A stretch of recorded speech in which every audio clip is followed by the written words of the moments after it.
Mainit na balita. Mukhang nabahag ang butot nitong Senate President natin na si Chis Escudero. Kayo na ho mismo ang humusga. Siya po ba ay umiiwas pusoy? Nabahag ang buntot? O talagang kailangan lang ng dala ng pangangailangan, ika nga? Kailangan itong gobyernong ito ay para sa taong bayan, nagsisilbi sa taong bayan, ang namumuno ay taong bayan. Pero dahil sa ginagawa ninyo, na tila wala na kaming kakampi, kahit sa Senado, ay isang kalapastangan sa ating konstitusyon. Kahit ba sabihin na natin may constitutional crisis kayo at least nanindigan ka.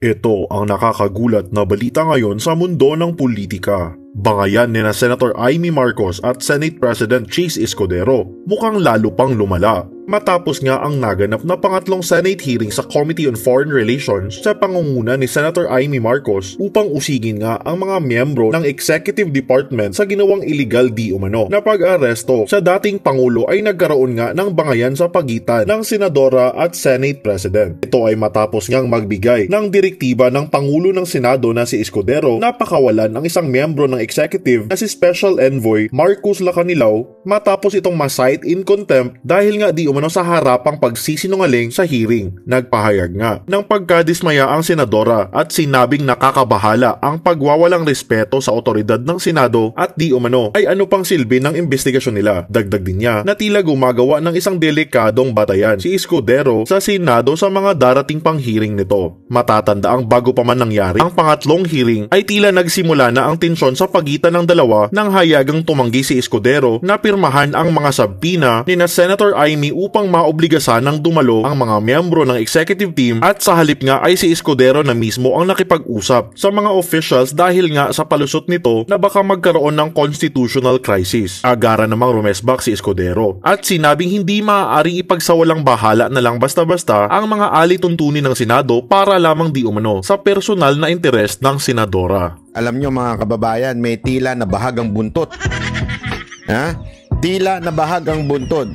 No wonder siya po ay pinagbitbit ng champagne glass ni Lisa Marcos dahil mukhang nabahag ang buntot nitong Senate President natin na si Chis Escudero. Papaliwanag ko kung bakit Ito, pakinggan ho natin itong mabuti. Kayo na ho mismo ang humusga. Siya po ba ay umiiwas pusoy? Nabahag ang buntot? O talagang kailangan lang ng dala ng pangangailangan, ika nga? Kayo na ho bahalang maghusga. Ipapaliwanag ko sa inyo. Ito. Ayan. Ito yung kanyang bagong pinalabas na press con. Ito, kahapon po ito. Play. Kasi yung hearing ni Senator Amy, kaugnay ng di umano, dahil wala pa naman sa akin tanggapan yung request sa pag-i-issue ng sabina. At sabi ni Amy, nandun na daw noong umaga. Ngayon, wala pa. Ang gulo-gulo nyo talaga? Ang gulo-gulo nyo. Hindi, baka ito yung pangalawa. Ito yung siguro yung pangalawang sinasabi ni Amy. Pero yung una, tingnan natin. Na ito daw ay may kinalaman sa kalayaan ng Senado. Nais kong sabihin, ang pagiging malaya ng Senado ay hindi pinapatunayan sa kada isang insidente kaugnay ng kagustuhan ng isang miyembro. Sabit yan, sir. Ipapaliwanag ko sa iyo, Ipaliwanag ko lang sa iyo. Sinasabi niya, ang kalayaan ng Senado ay hindi napapatunayan ng isang instance lang o isang pagkakataon. Tama ka dyan. Tama ka na hindi napapatunayan ito. Kailangan mo ng maraming instances para masabi mong tunay na malaya, ika nga. Pero, ito ang pero dyan. Pero, kung ang isang bagay ay hindi kayang panindigan, nagkakaroon ng problema sa credibility ng kalayaan ninyo, lalong-lalo na ikaw, yung credibility mo bilang isang Senate President, yung credibility mo na ikaw ay independent at nagdidesisyon ng sarili mo, malaking problema natin. Ibig sabihin, tila nadidiktahan ka ng Malacanang. Oo, maaring mo sabihin na hindi lang ng isang instance napapatunayan ng kalayaan sabihin ng kalayaan kasi sinasabi niya yung pagiging independent ng Senate. Tama ka naman dun Kailangan, malay mo, doon sa ibang bagay, tumayo kayo bilang independent body. Pero ito kasi, ito yung mismong masusubok, masusubok kung talaga bagang ang Senado ay independent sa Malacanang. Kasi ito yung direct na banggaan ng utos ng Malacanang at yung batas na ipinatutupad ninyo. So direkta ito. So maaring sasabihin mo hindi ho mapapatunayan ng iisa, pero gayunpaman sira ang credibility mo. Bilang Senate President, bakit mo pahihintulutan ang ganitong klase na desisyon, na tumiklop kayo sa utos ng Malacanang? Ito'y mababakas, makikita at mapapatunayan sa direksyong tinatahak ng aming institusyon. Yun nga ang direksyon ninyo Tila ang direksyon ninyo, sunod-sunuran sa kautusan ng Malacanang. Diba? Ito na po yun Ito na po yung tipping point Ito na, wala na hong ibang masasabi natin. Ano ba? Kayo ba'y malaya, independent o hindi? Kasi magkaiba ng utos di ba? Magkaiba kayo ng tinatahak. May sarili kayong rules, may sarili kayong batas, pero binabangga ng Malacanang. Ang tanong, titiklop ba kayo o hindi? Mamaya papaliwanag natin yung dahilan niya kasi may palusot siya dito Ito yung palusot niya. Nasabi ko na kanina at alam na rin niya yun na dahil sa pag-invoke ng executive privilege na sang-ayon sa mga naging desisyon ng Korte Suprema, ay minabuti ko na ito'y i-refer sa legal ng Senado para sa gayon ay matiyak na ang aming gagawin. Tumatawag si Hart. Ay, hindi si Hart yan. Ikaw naman banat bayo. Nainggit ka na naman kasi single ka Hindi. May nagriring kasi yung telepono niya ay hindi makakadagdag ng gulo at hindi maglilikha ng constitutional crisis. So ang ginawa niya, pinasa daw niya sa legal ng Senate. Okay? Sa madaling salita, umiiwas pusoy talaga siya. Sa madaling salita, kung ano man daw ang desisyon ng Senate legal team, yun ang kanyang somehow papanigan. Okay? So pag sinabing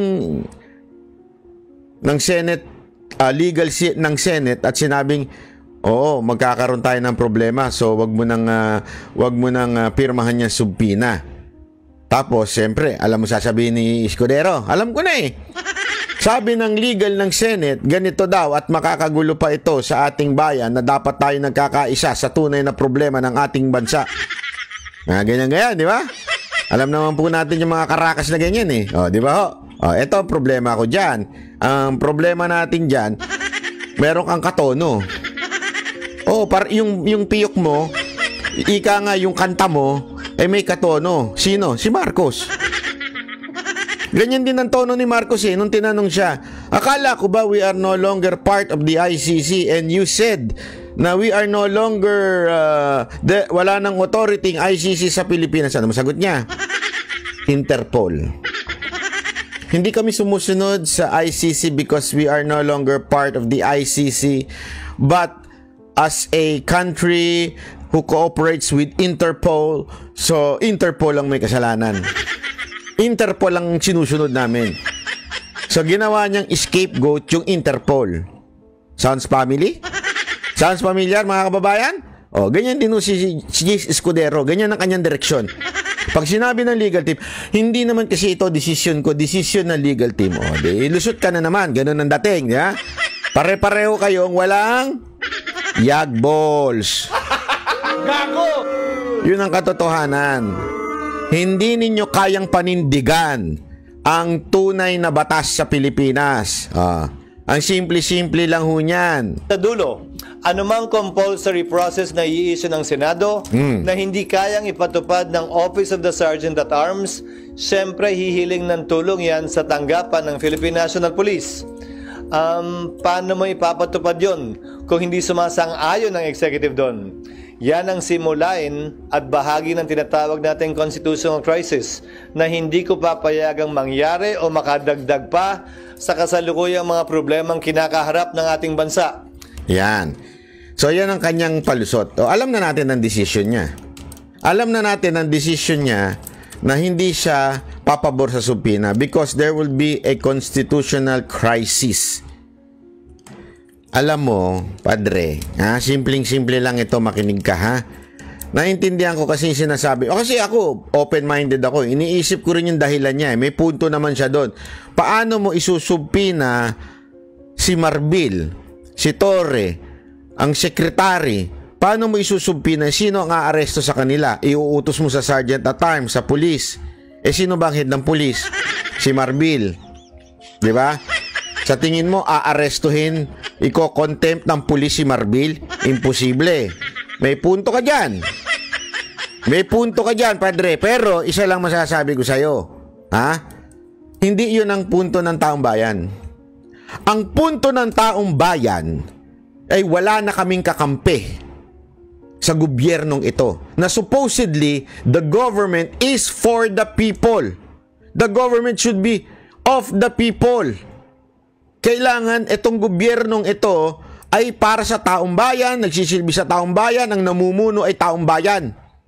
Pero dahil sa ginagawa ninyo, na tila wala na kaming kakampi, kahit sa Senado, ay isang kalapastangan sa ating konstitusyon. Bakit o kanyo? Dapat diba, all powers in the government, all authority emanates from the people. Ngayon, dahil sasabihin nyo lang merong constitutional crisis, hindi nyo nakakatigan ng tama.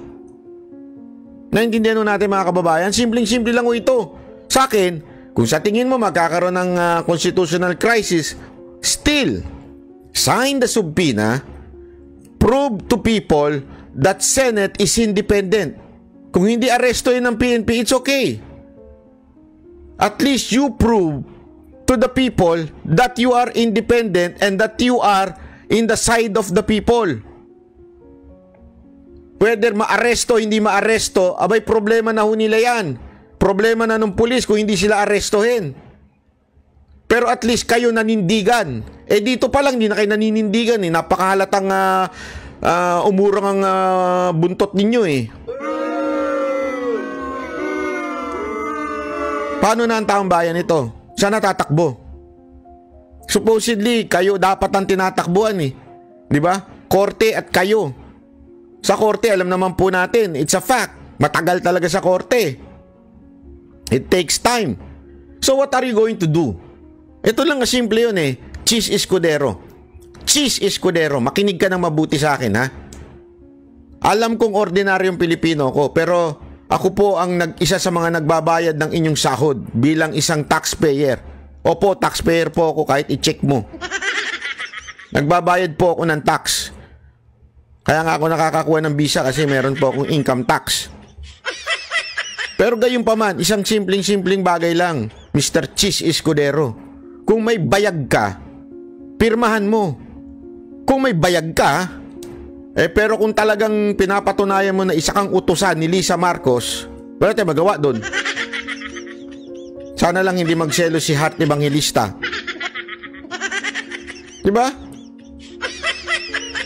Kahit ba sabihin na natin may constitutional crisis kayo at least nanindigan ka. Kaya kahit pa paano, mas bilib pa ako kay Senator Amy kaysa sa'yo. Si Senator Amy, kahit alam niyang tatamaan yung kapatid niya kahit anong iniiwas niya yung kapatid niya pero obvious naman na kapatid niya ang isa sa mga nagmamando. Kasi, alam naman, don't tell me, si Bersamin, gumagalaw ng hindi alam ni Marcos. Ano to? Natutulog? Natutulog ba si Marcos? Baka ma-over yan, Ma-over, sleep. Huwag kayong easy. Gago! Baka ma-over sleep yan. Hindi, kasi ganun ang dating. Pero gayon pa man, anong ginawa ni Senator Amy? Kahit alam niyang mahirap kalabanin, kahit alam niyang medyo magkakaroon ng constitutional crisis sa gagawin niyang hearing, ginawa niya. Then let the people decide. Let the people know That's what is important here.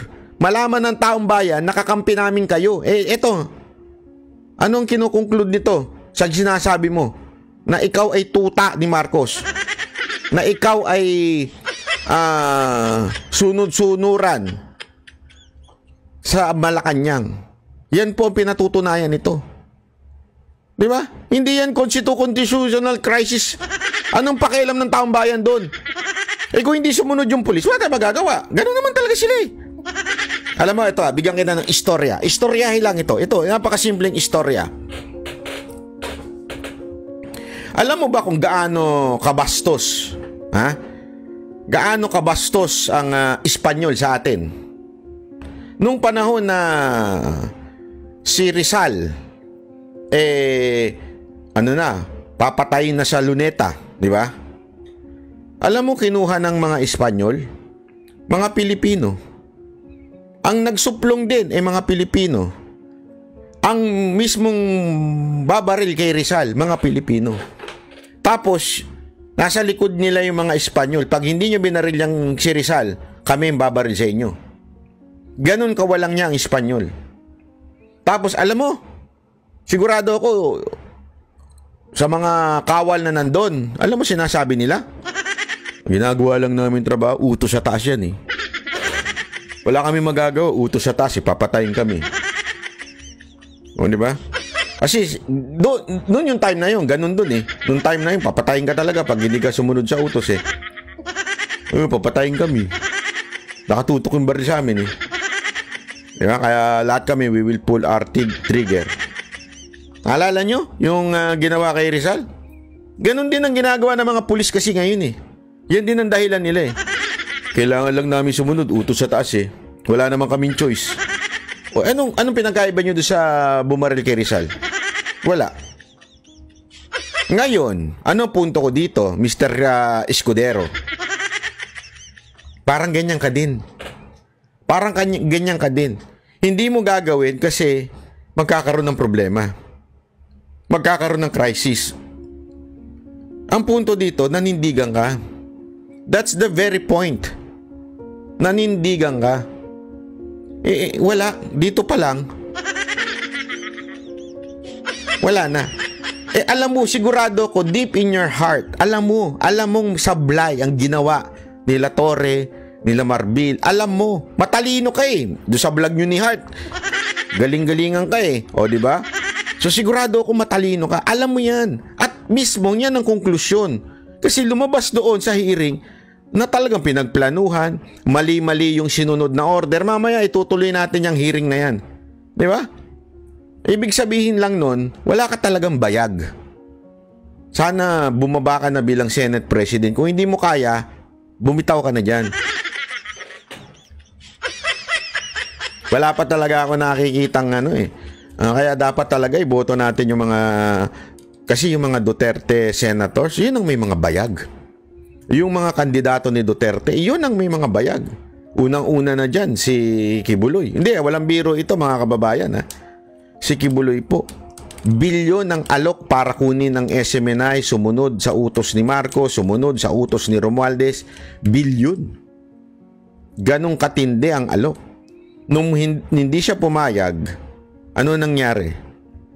Kinulong siya. At least nanindigan. Yeah? At yung iba pang mga tumatakbo ngayong senador sa ilalim ni Pangulong Duterte, lahat po yan may mga paninindigan.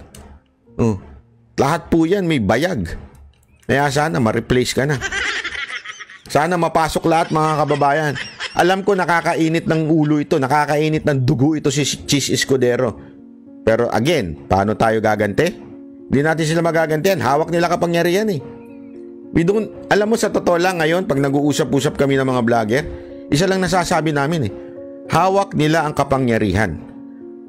Hindi na nila sinusunod ang due process. Wala na tayong magawa bilang mga Pilipino para tayong inaabuso araw-araw. Pero alam nyo, isa lang, may magagawa tayo sa eleksyon. Sa darating na eleksyon, dyan natin ilabas, ibuhos ang galit natin sa eleksyon.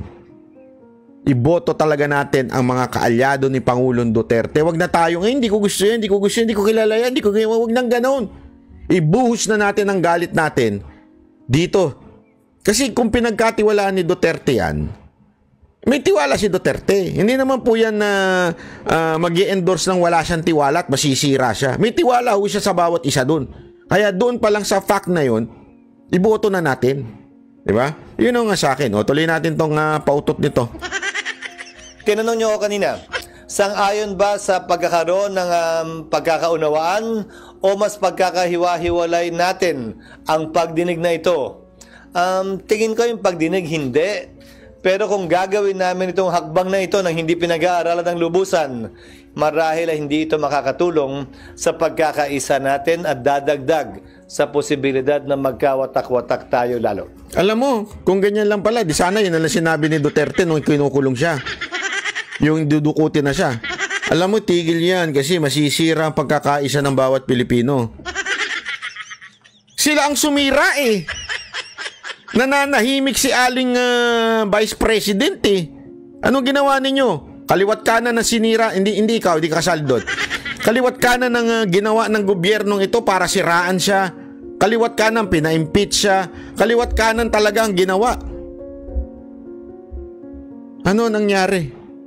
Nagkagulo. Tapos ngayon na dinala si Duterte doon, sasabihin mo, hindi, it's time to unite. Pang-inang yan. Time to unite? Nandun na si Duterte, time to unite? Ngayon pa? Pagkakaisa? Anong pagkakaisa? Pagkakaisahan nyo. Baka pagkakaisahan nyo. Hindi na pagkakaisa yan eh. Pagkakaisahan nyo. Yan ang katotohanan. Kaya, palukuhan. Hihintayin ko muna yung legal, pero ayokong inaakusahan ng Senado na hindi nagiging patas, depende kung pipirma o hindi. Kung gusto namin akusahan, kukontempt mo din kami. Mga vloggers. Ayan na naman kayo. Pag hindi nyo nagustuhan yung sinasabi namin, kukontempt nyo kami. Pag ordinaryong Pilipino, daling contempt, no? Walang crisis. Pero pagka mga opisyal, puro crisis. Hindi, alam nyo mga kababayan, kaya nakakagalit. Nakakagalit, nakakatampo, nakakainis. Lahat to. Dahil itong gobyerno to, this government is for the powerful oligarch, powerful politician, for the rich people. This government, wala nang hustisya sa gobyernong to. Lahat na lang sinusubukan yung baliin. Tapos pag may nagreklamo, nagagalit kayo. Pag yung mga vloggers nag-voice out, gigipitin nyo. Yan ang katotohanan. Kaya, alam mo, sa totoo lang, pag nag-uusap-usap na ho kami, parang nakaka-lose na ng hope sa Pilipinas. Dahil wala na talagang masasabi nating hustisya na makakamtan dito. Nagkuntsabahan na, nagkaisa-isa na sila. Di ba? Nagkakuntsabahan. That's the yun ang hindi maintindihan nito ni Chis Escudero eh. Ang bawat Pilipino ngayon dahil sa ginawang katarantaduhan at dinukot si Pangulong Duterte, naramdaman nila na talagang binaboy nyo yung taong umayo sa bayan. Naramdaman nila na talagang wala nang hustisya sa Pilipinas. Ngayon, iparamdam nyo man lang sa amin na kahit papaano, kakampi namin kayo. Kakampi kayo ng mga ordinaryong Pilipino. Eh, hindi na eh. Kahit ikaw na inaasahan sa ng check and balance, wala. Naduwag. Eh, sorry ha, kasi sa tono mong to, alam naman natin, magkakaroon talaga ng crisis yan. Pagka pinirmahan mo. Pero at least, napatunayan mo sa taong bayan na ako ay may prinsipyo. Ang Senado ay independent. Wala na eh. Puro mga, ewan ko kung anong halaga bang na ano sa inyo? Anong pagpapala ba? Base yun doon. Gagawin ko pa rin palagi kung anong tama at naaayon sa batas at hindi kung ano ang pangangailangan o kagustuhan ng isa o ilang miyembro. Alam na natin. Recommendation yung legal. Wala pa, nag-lunch ako tapos dumiretso na ako dito. Hindi ko pa nakikita. Ay, nako, papakit ka pa. Hindi si Heart Evangelista yung nagtanong. Huwag ka nga pabebe dyan. Hindi ko po. Pabebe. Yan na mahirap. Pagkabata-bata yung jowa, nagiging pabebe na eh. So kung sakaling mag-request Senator Amy para doon sa panibago na subpoena, hindi niyo yun actionan hanggat walang Hanggang wala recommendation. pang rekomendasyon yung legal dahil nasa parehong sitwasyon yan. Mhm. So hindi na ba maiwasan na madala pa ito sa Korte Suprema, sir? Pag-uusapan din. Ulitin ko, lahat ng mga naging question kaugnay sa executive privilege ay nagdulot lamang ng mas malawak na kapangyarihan at amplification sa parte ng executive laban sa kapangyarihan ng Kongreso. So isang konsiderasyon yun na dapat naming tingnan at suriin. Siyempre palagi may pag-asang mababaliktad yun, pero may pagkakataon at tsansa rin na lalong mapaigting yun. So, isa sa mga konsiderasyon yun na aming titimbangin.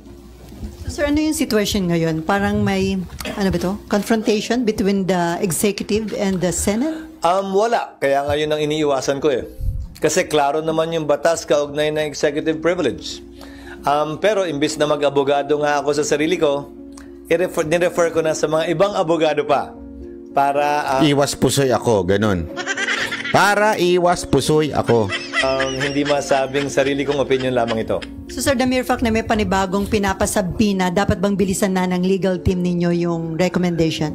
Hindi. Anumang bagay na minadali mo, baka sa dulo mas masama ang kalabasan.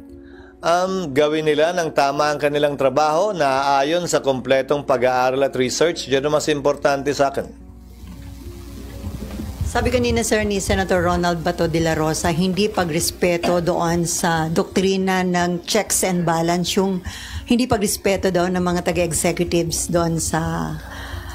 Yan ang eksaktong sinabi namin sa kaso ni Ermita at sa kaso ni Neri. Ang kinatigan ng Korte Suprema ay ang executive branch. Okay lang yun. Yan kasi yung dahilan mo eh. Ayaw mong... Hindi kung kailangan dalhin sa Supreme Court yung issue na yan. Well then, we would respect the decision of the Supreme Court. Pero diyan pa lang, pinapatay mo na, eh wala kang kwenta talaga. Gago! Naintindihan niyo ibig ko sabihin? Eh, para mong inuunahan ng desisyon ng Supreme Court eh. Sana lang, ano ang tama? Tama naman po yung sinasabi ni Senator Amy. Hindi pa pwedeng yung executive privilege na yan pangkalahatan.